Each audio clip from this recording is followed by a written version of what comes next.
I remember when I grew up, not knowing what I wanted to be when I became an adult, that even going to school, I remember coming down to the Port of Los Angeles on a bus to go to the banana terminal.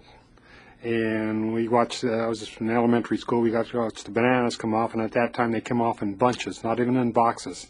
There were this longshoremen carrying these banana bunches on their shoulders, and there would be spiders in there and everything else. And it was an interesting, exciting, and it's where I really my first take with the port and seeing big ships and other things like this, and it was really intriguing to me.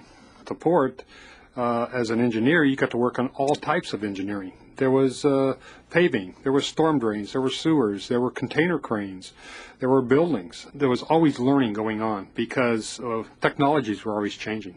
The greatest change was when they went from just general cargo, when I talked earlier about seeing bananas coming off in bunches on somebody's shoulders, longshore shoulders, to having them come in containers.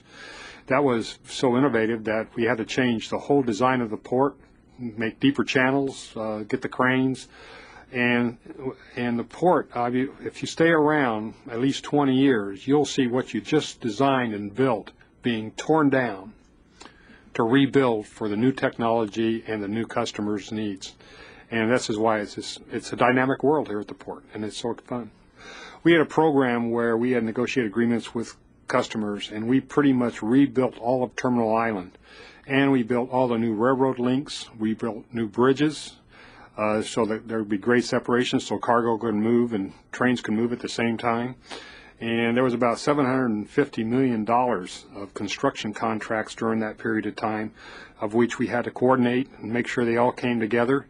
So this was such an exciting time that I remember I was chief of design at the time, and I had engineers coming in on the weekends that weren't even charging their time. They were so excited about the fun.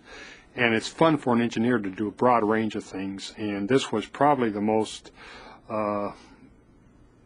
biggest building programs in the port since the 20s.